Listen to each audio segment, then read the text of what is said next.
selamat pagi. Apa kabar? Semoga anak-anak dalam keadaan baik dan sehat selalu ya.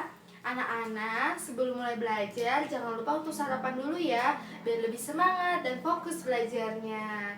Nah, sebelum mulai belajar, kita berdoa dulu yuk. Ambil sikap berdoanya ya. Berdoa dimulai. Berdoa selesai. Ya, terima kasih anak-anak. Nah, agar lebih semangat sebelum belajar, kita tepuk semangat dulu yuk. Masih ingat tidak tepuk semangat yang pernah Ibu ajarkan waktu itu? Nah, yuk kita tepuk semangat bersama-sama. Tepuk semangat. Semangat. Semangat. Yeay. Coba sekali lagi anak-anak ya. Tepuk semangat. Semangat. Yeay. Terima kasih anak-anak. Anak-anak, hari ini kita akan belajar dari tema 3, peduli terhadap makhluk hidup, subtema 2, keberagaman makhluk hidup di lingkunganku, dan pembelajaran yang ke-1. Materi pembelajaran pada hari ini adalah kita akan belajar tentang sumber daya alam yang ada di lingkungan sekitar kita dan cara melestarikannya. Anak-anak, kita manusia adalah salah satu contoh dari makhluk hidup. Nah, makhluk hidup itu tidak hanya manusia saja loh, tapi ada apa lagi? Iya, ada tumbuhan dan juga ada hewan. Nah, anak-anak, kita makhluk hidup itu sering disebut juga sebagai makhluk sosial. Artinya, kita saling membutuhkan satu sama lain. Nah, anak-anak, ternyata makhluk hidup itu dapat menghasilkan sumber daya alam loh. Nah, sumber daya alam yang dihasilkan itu bisa dari tumbuhan dan dari hewan. Nah, contoh sumber daya alam dari tumbuhan adalah pohon kelapa. Nah, anak-anak pasti semua pernah melihat ya pohon kelapa. Banyak sekali di pinggir jalan ataupun dekat pantai, dekat persawahan. Nah, itu banyak ya pohon kelapa.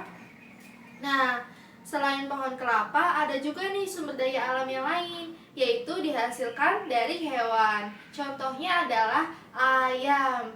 Nah, anak-anak pasti di sini semua pernah melihat ayam ya, dan pasti semua pernah makan ayam dong.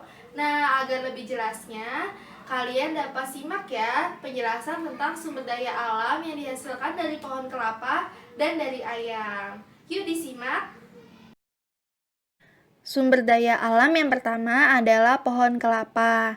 Nah, kalian dapat lihat nih gambar dari pohon kelapa. Anak-anak, bagian dari pohon kelapa yang pertama adalah buah kelapa. Kalian pasti sudah pernah melihat ya buah kelapa. Manfaatnya adalah untuk minuman. Nah, pasti anak-anak pernah nih minum air kelapa. Selain itu, air kelapa hijau dapat menyembuhkan berbagai penyakit atau sebagai obat juga. Lalu batok kelapa untuk kerajinan tangan dan buah kelapa juga menghasilkan minyak kelapa. Ya, bagian selanjutnya adalah daun kelapa. Daun kelapa bermanfaat untuk membungkus makanan seperti ketupat. Lalu untuk janur atau perhiasan untuk pernikahan orang, sebagai atap rumah, dan bagian dari daun kelapa ini juga dimanfaatkan untuk sapu lidi. Bagian selanjutnya adalah batang pohon kelapa. Manfaatnya untuk jembatan, untuk furnitur rumah, dan kerajinan tangan. Bagian selanjutnya adalah akar pohon kelapa. Nah, manfaatnya sebagai obat-obatan, kerajinan tangan, dan bahan konstruksi bangunan. Nah, sumber daya alam yang berasal dari hewan, contohnya adalah ayam.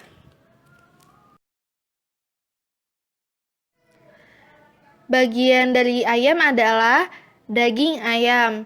Manfaatnya untuk dikonsumsi manusia. Daging ayam memiliki kandungan protein yang tinggi. Nah, olahan dari daging ayam ini banyak sekali ya, seperti ayam goreng, opor ayam, dan masih banyak lagi. Bagian yang kedua adalah telur ayam. Manfaatnya untuk dikonsumsi manusia karena mengandung protein yang tinggi dan bagus untuk kesehatan. Pasti anak-anak sudah pernah makan telur ayam ya. Ya, dan olahan telur ayam ini sangat banyak sekali. Lalu bagian yang terakhir adalah bulu ayam. Bulu ayam bermanfaat sebagai kemoceng atau alat untuk pembersih debu, dibuat untuk kok bermain bulu tangkis, dan kerajinan tangan. Anak-anak, kalian pasti sudah pernah melihat ya kupu-kupu? Iya. Nah, kupu-kupu itu sangat mudah sekali ya dijumpai di lingkungan sekitar kita. Biasanya kupu-kupu berterbangan di dekat bunga, tanaman, pohon, dan di dekat taman. Nah, Ibu mau tanya, kenapa ya kupu-kupu itu suka sekali dekat dengan bunga? Iya, karena kupu-kupu itu ingin menghisap sari madu dari bunga. Nah, agar lebih jelas, kita baca cerita tentang kupu-kupu yuk. Dibuka ya bukunya halaman 51. Sudah ketemu? Iya, oke. Kita baca ya bersama-sama. Kupu-kupu. Kupu-kupu termasuk dalam kelompok serangga. Kupu-kupu biasanya memiliki warna yang indah cemerlang. Kupu-kupu tidak berbahaya bagi manusia. Daur hidup kupu-kupu bermula dari telur yang melekat di daun, kemudian matang dan menetas setelah 5 sampai dengan 10 hari dan menjadi larva atau ulat. Setelah 2 minggu, larva atau ulat membentuk kepompong yang bergantung di ranting atau daun selama 2 sampai dengan 3 minggu. Setelah beberapa waktu, kupu-kupu dewasa keluar dari kepompong. Kupu-kupu dikenal sebagai serangga penyerbuk tanaman yang membantu bunga-bunga berkembang menjadi buah. Bagi petani dan orang pada umumnya, kupu-kupu ini sangat bermanfaat untuk membantu penyerbukan tanaman. Anak-anak, tadi kalian sudah membaca ya cerita kupu-kupu. Nah, kalian jadi tahu nih bagaimana proses daur hidup dari kupu-kupu, di mana kupu-kupu tinggal, dan manfaat dari kupu-kupu itu sendiri. Iya, manfaat dari kupu-kupu adalah sebagai binatang pembantu penyerbukan pada tanaman. Wah, kupu-kupu ini sangat hebat sekali ya, dia berjasa pada tanaman. Nah, karena kupu-kupu sering menghisap madu, akibatnya bunga-bunga menjadi tumbuh dengan subur. Nah, anak-anak, kalau kalian perhatikan, sayap kupu-kupu itu sangat cantik sekali ya. Betul tidak? Iya, sayap kupu-kupu sangat berwarna-warni dan memiliki motif yang sangat beragam. Nah, karena kupu-kupu sangat indah dan cantik, makanya banyak orang nih yang menangkap dan berburu kupu-kupu. Wah, untuk apa ditangkap ya kupu-kupu? Nah, orang-orang tersebut biasanya menjadikan kupu-kupu sebagai hiasan seperti gantungan kunci, pajangan di dinding, dan masih banyak lagi. Anak-anak, Ibu mau tanya, perbuatan menangkap kupu-kupu itu baik atau tidak ya? Iya, tidak baik, karena kupu-kupu dapat punah. Artinya, kesediaan kupu-kupu di lingkungan alam itu bisa menjadi lebih sedikit karena sering ditangkap oleh orang-orang yang tidak bertanggung jawab. Nah, anak-anak, walaupun kupu-kupu itu sangat mudah dijumpai di sekitar kita, tapi kalian harus menjaganya ya. Kalian tidak boleh menangkap kupu-kupu untuk hal yang tidak berkepentingan. Nanti kasihan keberlangsungan hidup kupu-kupu itu akan punah dan merugikan bagi tanaman-tanaman. Seperti itu ya anak-anak ya. Mulai dari sekarang kalian harus menjaga dan melestarikan hewan dan tumbuhan di sekitar kita agar tidak punah. Mengerti? Oke. Anak-anak, pesan dari Ibu adalah kita harus melestarikan sumber daya alam yang ada di sekitar kita. Nah, bagaimana cara melestarikan hewan dan tumbuhan? Oke, dimulai dari hewan. Nah, caranya adalah kita harus merawatnya dengan baik, yaitu dengan memberi makan, memberi minum. Lalu kita tidak boleh berburu hewan sembarangan. Nah, kita boleh nih untuk menangkap hewan untuk yang dikonsumsi saja ya, seperti sapi, ayam, bebek. Nah, itu masih boleh ya, tapi untuk hewan-hewan yang lain itu kita harus menjaganya dan merawatnya dengan baik. Tidak boleh dipergunakan secara sembarangan karena keadaannya nanti akan punah. Nah, sama juga nih seperti tumbuhan. Kalau tumbuhan, cara melestarikannya adalah dengan merawatnya, menyiramnya, memberi pupuk, tidak menebang pohon secara sembarangan.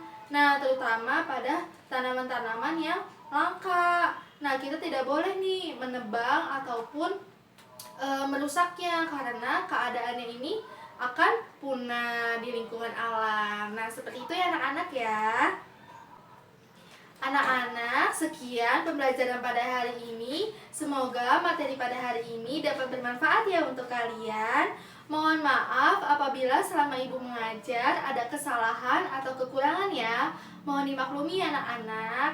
Ya, kita akan menutupnya dengan berdoa bersama. Yuk ambil sikap berdoanya. Berdoa dimulai. Berdoa selesai.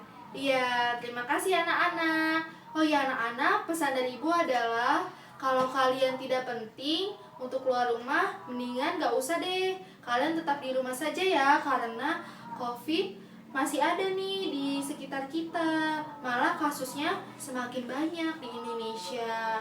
Nah, untuk itu kalian harus tetap melaksanakan protokol kesehatan, yaitu menerapkan 3M. Memakai masker, mencuci tangan, dan menjaga jarak. Oke anak-anak, bisa ya? Ya, sekian dari Ibu. Wassalamualaikum warahmatullahi wabarakatuh. Selamat pagi anak-anak semuanya. Sampai jumpa. Dadah.